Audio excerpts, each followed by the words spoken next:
Whenever I tell people that I study languages at university, one of the first things they always tell me is, how do you do that? How do you actually learn a language? Language learning is sometimes seen as this kind of impossible task that only a very small portion of the population are able to accomplish. But I actually don't believe that's true. I think that if you put your mind to it, you can learn a language. Everyone is capable. Some people might learn faster than others, but if you're dedicated, if you're motivated, and if you use the right learning methods, you are able to succeed. Today I'm here to give 5 top tips for how to get the most out of your language learning, how to learn most efficiently, most effectively, and ultimately how to become fluent as fast as possible. Tip number 1 is to get yourself equipped with the right resources. And this does not mean spending loads and loads of money on things that you might never use. Don't go into a shop and spend £100 on language learning books and CDs and things, because the chances are you might never use them and they might not even be that useful. Language learning is so easy today with the internet. We're living in the 21st century and the internet is such a valuable resource. Please don't think because something is free on the internet it's not useful, because most of the time you can learn a language entirely on the internet. But there might be a few things that you might want to buy anyway without spending too much money, and I guess the first and maybe most obvious one is a dictionary. This is a kind of full-size dictionary. You can get ones that are even bigger than this. This is just an example of a kind of big dictionary that you might have. These are obviously very comprehensive. They do have a lot of words in, and you can use them at home very easily. But I don't necessarily think you need them that much. I wouldn't spend loads of money on a big dictionary. Personally, I much prefer pocket-sized dictionaries like these very small ones. These are the best kind of dictionaries to use because they can fit in your bag. So when you go out somewhere, when you're on the move, and when you're more likely to actually be using your languages, you can have these with you and you can use them. They still have most of the words in that the big dictionaries have in. They're just a bit smaller in terms of the print size and the font. Saying that, I don't think you even need to get pocket-sized dictionaries if you don't want to, because online apps and websites are so useful today, and the one I would recommend is called Word Reference. This is the one that I always use. I've used it for the past 6 years. This is the one that my fellow languages students always use as well. It's been used by so many people because it is so good. What I really like about Word Reference is that it puts the words in context. So you can type a word in, it will come up 2 seconds later or maybe 1 second later depending on your internet speed. It comes up really fast and then it will give the word in a context. So it will use the word in a sentence to show you how that word actually works. Sometimes in physical dictionaries you don't always get this. They sometimes just list the word on its own. Whereas on Word Reference, it puts it in the sentence, and that's really useful for language learning. On Word Reference, there are also forums that you can use. So if you have any questions about language, about grammar, about vocab, anything like that, you can ask people, usually they're native speakers or fully bilingual people, and they will answer your question very quickly. It's really useful on there. I find the people on there really helpful. Also, Word Reference for quite a lot of the major languages has verb conjugation tables, and these are a lifesaver when you're just starting to learn languages. Verbs are things like to do, to eat, to read, to swim. Usually in most languages you get the verb on its own and then you actually have to conjugate it, which means putting it in the right tense. So it might be the past tense, the present tense, the future tense. Sometimes when you're beginning to learn a language, that can be quite confusing. But if you use these verb conjugation tables, it will tell you how to say that word in the past tense, the present tense, future tense, conditional tense, subjunctive mood, anything like that. Everything is on there for most of the major languages. Word Reference has a website which is probably the best to use because it has a really clear layout. But if you're on the move, you can also use the Word Reference app on your phone. That is really useful, particularly if you just want to look up a word really quickly. One final resource that I might recommend are vocab books, particularly if you're a visual learner. These ones that I'm going to show are really useful because what these are basically picture books with various topics, and they're arranged into different topics. So like there might be a page for kitchen equipment, there might be a page for sports, things like that, and all the words are kind of close together within that topic. And you get pictures of different items, and then the pictures are labelled with the Spanish and the English, or the French and the English, whatever language you're learning. These are really good, as I said, if you're a visual learner, because you can associate the image with a word and then you remember it easier. So if you are a visual learner, definitely I would say these are something to invest in if you have the money. My second point is about vocab learning as a whole, whether you're using vocab books or not, and it is that you need to do your vocab learning frequently and in short bursts. It's better to do 15 minutes every single day than do 3 hours on the weekend, because the chances are if you do 3 hours on a Sunday, for example, you might learn 200 words, but they will only stay in your short-term memory, and then for the rest of the 6 days of the week you're not practicing enough, and the chances are that you'll probably forget most of the words that you learn. If you learn a couple of words every day and keep practicing, keep checking that you know them, keep testing yourself, that is the best way to remember things in the long term. This is not going to be a whole video about how to actually learn vocab, but some of the things I would recommend are flashcards, where you have the English on one side and then the Spanish on the other side, or whatever language it is that you're learning. You can just flick through them like that. You can also do online flashcards on things like Quizlet. That's a really good website because it jumbles the order of the words up, so you're not just learning them in a set order, because this is definitely something that I used to do and it was a problem. If you've got a list of 20 words to learn and you just learn those 20 words in order from 1 to 20, the chances are you'll probably actually memorize them in that order, and you'll think that you know them when you don't actually know them, because you might think, okay, I know number 4 is this word, and then what comes after that word, it's this. You're learning them in a set order rather than actually learning the meaning of the word.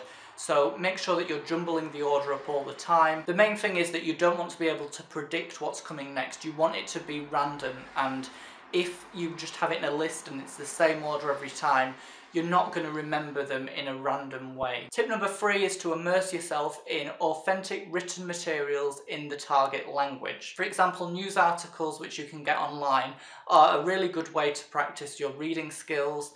And they're also quite good for writing as well, because when you see the words written out, you kind of start to remember different spellings of things. If you're reading a news article, the chances are that you might not necessarily understand absolutely every single word, particularly if you're just beginning, because obviously, as I said, it's authentic language and it's not dumbed down for language learners. But if possible, try and get the gist of what they're saying. Try to work out kind of what's going on here without having to look up every single word, because if you're looking up every single word, it stops the flow of the text and you actually don't really get what's going on. You just know different words. So try and work it out using kind of common sense. One of the things I would say is that if you pick news articles about a topic that you're familiar with in English, it makes it much easier to kind of guess what words mean. For example, if you're interested in UK politics, you might want to read an article about UK politics in Spanish. You're likely to understand the kind of context of what's being said. You're more likely to understand what's going on if you do that. You're more likely to be able to predict the kind of words and guess things more accurately if you're not sure of everything. So it makes it much easier when you're starting out to try and read about topics that you're already familiar with in your native language. In terms of a methodology for reading a news article, I think one of the things I always do is try and summarize every single paragraph that I read.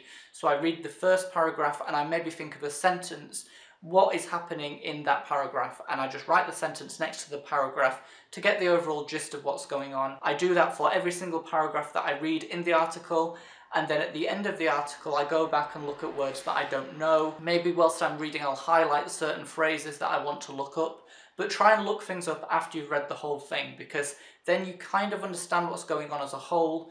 Then you can get into the more technical aspect of each and every single word, looking up them, trying to get the most out of the article. Take as much vocab as you can from any article that you read. Tip number 4 is to immerse yourself in authentic audio-visual materials in the target language. I would say that films are probably the best way to do this, because films are very fun.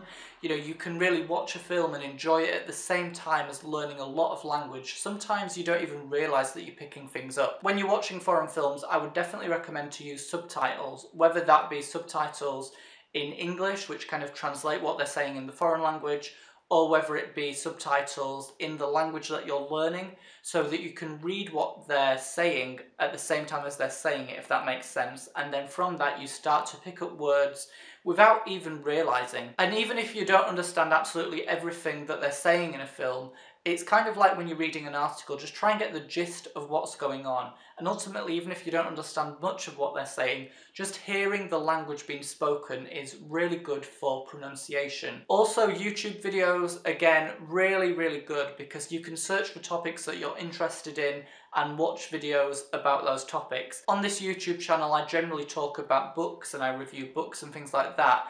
And there are so many Spanish people that do that as well, so I watch their videos, I can pick up various things from that. I find it really fun because it doesn't feel like I'm purposely learning a language. It's so much better than just sitting down and trying to remember, you know, endless vocab lists and grammar rules. The more you can immerse yourself in authentic material, the better. YouTube videos are particularly good, sometimes even better than films, because it's so authentic. The people are speaking really fast, and I know when I watch Spanish people, they do speak fast, and it's usually the same with any language, but that makes it more of a challenge. And the more you challenge yourself when you're learning a language, the more you actually get out of that language learning experience in the long run. With YouTube videos as well, you can usually get subtitles, particularly if there's closed captions on the video.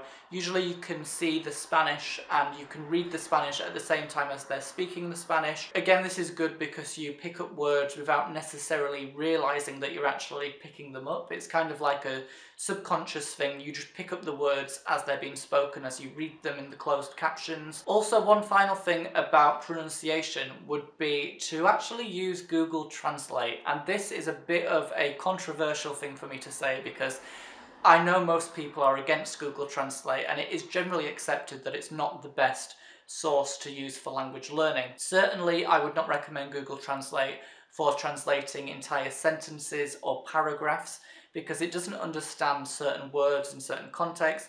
It doesn't understand the word order, and everything just looks a bit of a mess when you try and translate something. But I would use Google Translate for pronunciation practice, because what you can do is you can type in certain words, maybe like an individual word.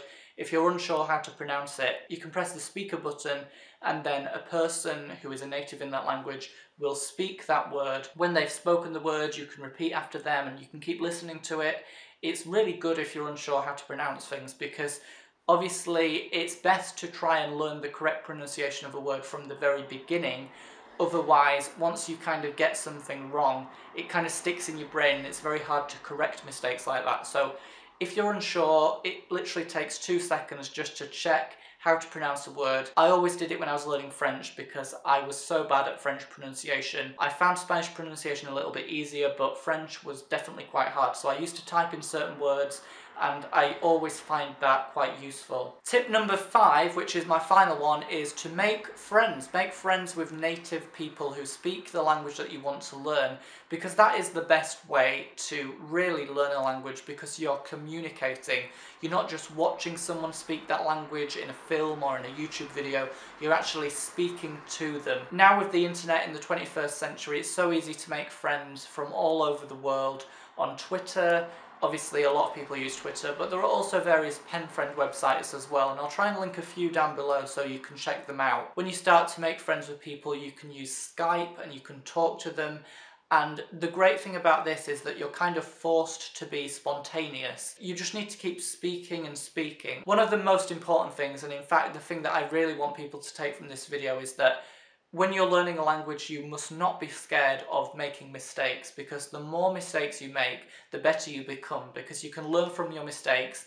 And I know that sounds really cheesy, but it is actually true. You make a mistake and you realise that doesn't sound right, and then if you're talking to a native, they can correct you.